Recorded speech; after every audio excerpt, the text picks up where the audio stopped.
व्हावी या दृष्टिकोनातून एक छोटी प्रार्थना होणार आहे. आपण सर्वजण हात जोडू या प्रार्थनेमध्ये सहभागी होऊयात.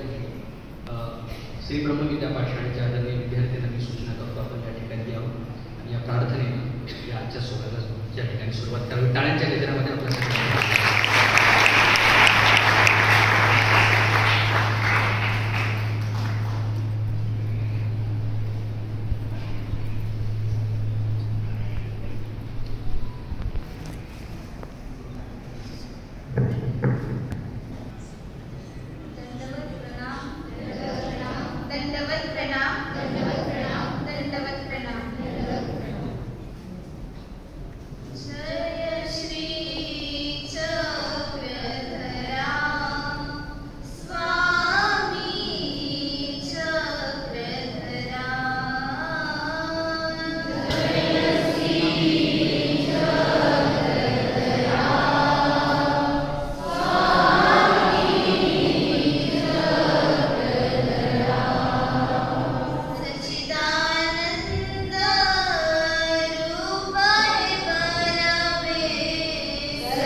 या सोहळ्याच्या निमित्तानं या ठिकाणी प्रार्थना संपन्न झाली. टाळ्यांच्या गजरामध्ये आपल्या सगळ्यांचं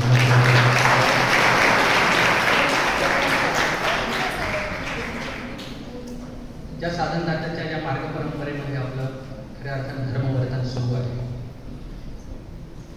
या विचारावर वाटचाल करणारे प्राचीन इतिहासाचं थोडं जर चिंतन आपण केलं तर अनेक आचार्यांचे मार्गवेळे एकत्र यायचे. आपण अन्वय स्थळांमध्ये पाहतो बहु आचार्य परंपरा सुरू झाली आणि दोन प्रमुख आचार्य आणि त्यांचा गुरुकुळ जेव्हा एकत्र यायचे, भेटकाळ व्हायचा. भेटकाळ झाल्यानंतर धर्मवार्ता व्हायची, क्षेमवार्ता व्हायची. या पावित्र्यतेचा अनुभव कालच्या मध्यकाळापासून आपण सर्वजण घेत आहोत, अनुभवत आहोत. ही पवित्रता इथल्या कणाकणामध्ये जाणवते, इथल्या विधीमध्ये जाणवते.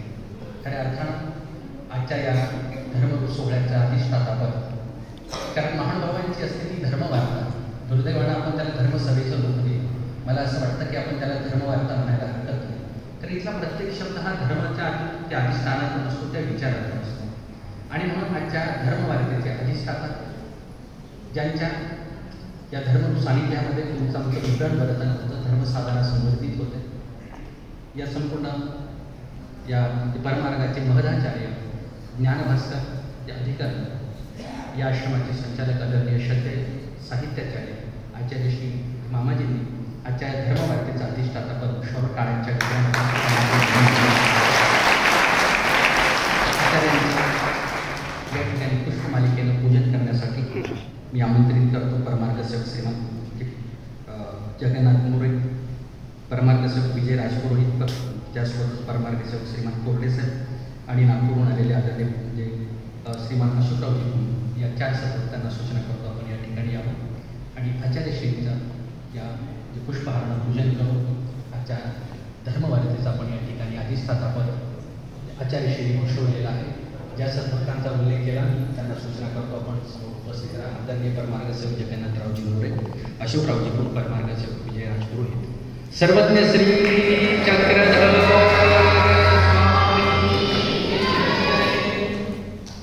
त्यासोबतच आजच्या सोहळ्याला त्यांची पावन उपस्थिती आहे ते परमपूजनीय परमादरणीय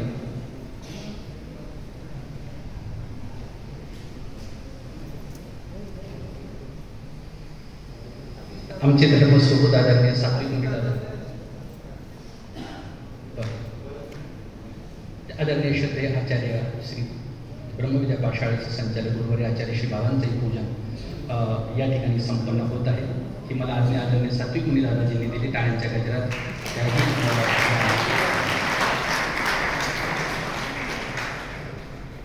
हे धर्मरूपतेचं असलेलं पावित्र्य सांभाळणारा हा क्षण आपण सर्वजण टाळ्यांच्या गजरामध्ये आजच्या या सोहळ्यासाठी उपस्थित सर्व ते आदरणीय संत साधक, आदरणीय तपस्विनी साध्वी आणि खऱ्या अर्थानं सर्व सश्रद्ध अंतकरणानं उपस्थित असलेले भावी बंधू आणि भगिनी. आजच्या सोहळ्याला एक प्रकारचं पावित्र्य आहे. ज्यांच्या दर्शनामध्ये आचार, विचार आणि विचार या तीनही संकल्पना एकाच रेषेमध्ये दिसतात. काही माणसं विचारवंत असतील पण आचारवंत असतीलच असं नाही. काही माणसं आचारवंत असतील पण विचारांचं दर्शन घडेलच असं. आचार आणि विचाराच्या संगतीला जेव्हा विचाराचं पावित्र्य असतं तेव्हा ती व्यक्ती सर्वांसाठी आदरणीय ठरत असते. आणि म्हणून खऱ्या अर्थानं आचार, विचार आणि विचार या तीनही संकल्पना एकाच धर्मरेषेमध्ये त्या अधिकारांच्या साहित्यामध्ये आपण अनुभवतो, पाहतो आणि त्या अर्थातच एक प्रकारची म्हणजे सुखानुभूतीची एक वेगळी म्हणजे पावित्र्यतेची बाजू आपल्या अंतकरणामध्ये निर्माण होते. आदरणीय आचार्यश्री म्हणजे मामाजी स्थानापन्न झाले तर आपण सर्वजण उपस्थित झालेले आहात. आपण सगळ्यांचं पृथक टाळ्यांच्या गजरामध्ये आम्ही मनपूर्वक हार्दिक स्वागत करतो.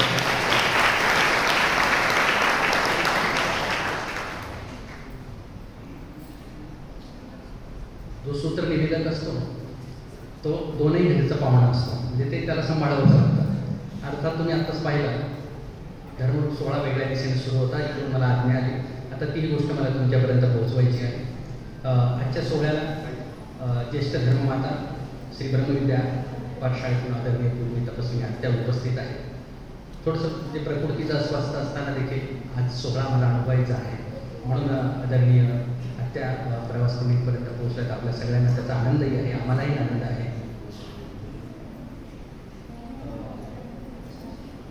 वामोरी येथील आदरणीय पूर्वी तपस्वी सुषमाबाईजी यांना दंडवत करतो, विनंती करतो आपण आणि त्यांच्यासोबत अजून 2 साध्वी या ठिकाणी येतील.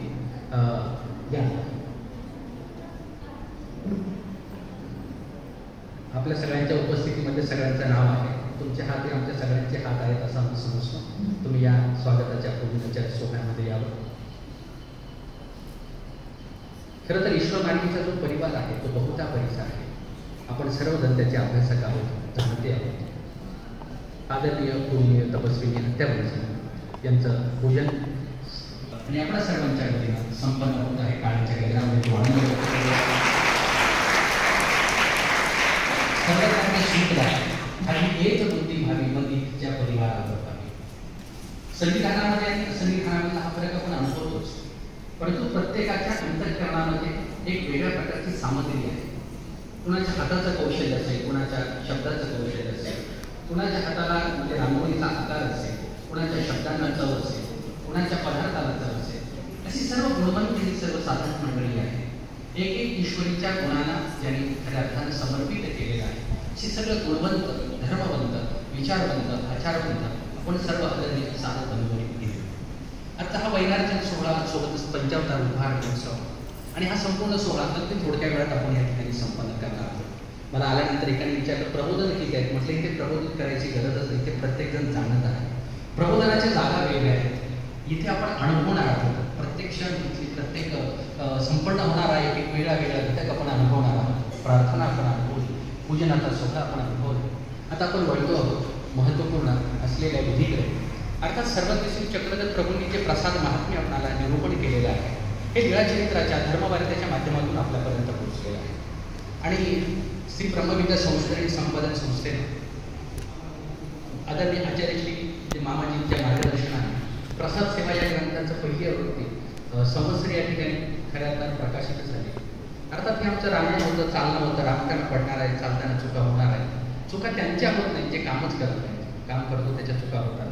अर्थात याचा अर्थ असा होत नाही की मी आमच्या चुकांवर पांघरून घालतो, परंतु ही जाणीव करून देणारी माणसं फार महत्त्वाची असतात. कारण एका दृष्टांतामध्ये असा शब्द येतो, दृष्टांतामध्ये शब्द असा येतो, जो माळेकाराच्या दृष्टांतामध्ये तो माळ्यावर खाली उतरतो, कानी खडा लावून की उजू मार्गी लागली. म्हणजे आम्ही स्वतः भाग्यवान समजतो की असे हात आमच्याकडे जे आम्हाला उजू मार्गी लावतात. टाळ्यांच्या गजरामध्ये प्रसाद हा विमोचन सोहळा आहे. ही पुष्पार्चन सेवा ही तिसरी आवृत्ती आहे आणि याच्यामध्ये अधिकच्या काही 3 महत्त्वपूर्ण प्रसाद सेवा सहभागी केलेल्या आहेत. आपण सर्वजण एका प्रसाद सेवेचं सामुदायिकरित्या पठण करणार आहोत. कारण जी प्रसाद सेवा आपल्याला उपलब्ध आहे त्या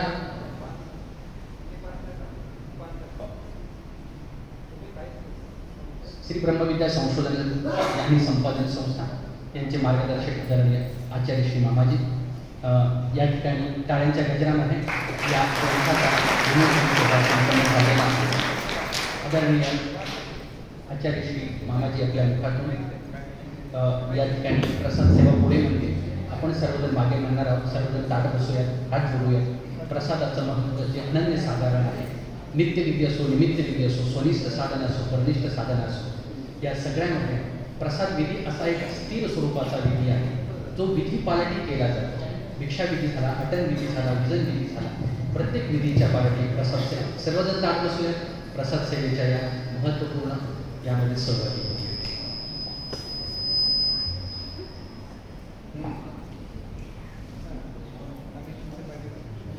श्री परेशाय नमः. श्री परेशाय नमः. प्रसन्न होनी, प्रसन्न होनी, ये तो प्रसाद, ये तो प्रसाद. वस्तु वस्तुचा संबंध, वस्तु वस्तुचा संबंध, संबंधी शक्तीचा निक्षेप, संबंधी शक्तीचा निक्षेप. प्रसन्नता अव्यक्त प्रसाद, प्रसन्नता अव्यक्त प्रसाद, अव्यक्त प्रसादी परमेश्वर, अव्यक्त प्रसादी परमेश्वर. आपली शक्ती निक्षेप, आपली शक्ती निक्षेप. मनोनी प्रसाद वंद्य, मनोनी प्रसाद वंद्य.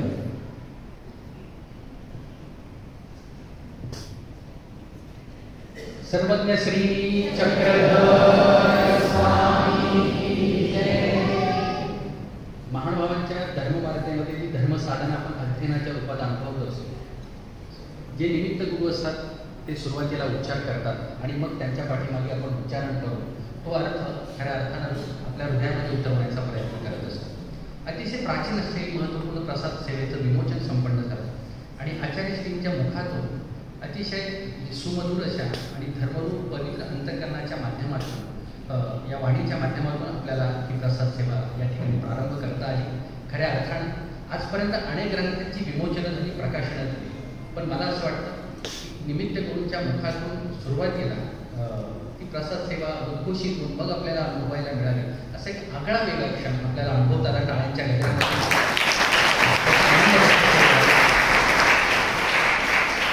याचं कारण असं आहे, इथला प्रत्येक क्षण भविष्यासाठी वेगवेगळा इतिहास निर्माण करत असतो. एक वेगळं पाऊल, एक वेगळा इतिहास, या इतिहासाची परंपरा आपले सारखे अनेक संत साधक पुढे लोकांपर्यंत घेऊन येणार आहेत आणि म्हणून एक ऐतिहासिक वेगळं असं पाऊल या ठिकाणी खऱ्या अर्थानं उचलल्या गेलं. तोही पवित्रतेचा अनुभव या ठिकाणी आपल्याला व्यक्त करता आला. आपल्या सगळ्यांसाठी या ग्रंथाची उपलब्धी आहे. कारण आपल्या भाष्यकारांनी असं म्हटलेलं आहे, शास्त्रे अदृष्टे की जेथे परमप्रीती. परमप्रीती फक्त पदार्थाचंच नाही, पदार्थ हे माध्यम आहे, परंतु शास्त्राने अदृष्ट पद्धतीचं धन एकमेकांमध्ये घेतल्या जाणं भोजनाच्या वेळेमध्ये आपण सगळ्यांना हा ग्रंथ उपलब्ध होणार आहे. टाळ्यांच्या क्षेत्रामध्ये तो आनंद व्यक्त करूया.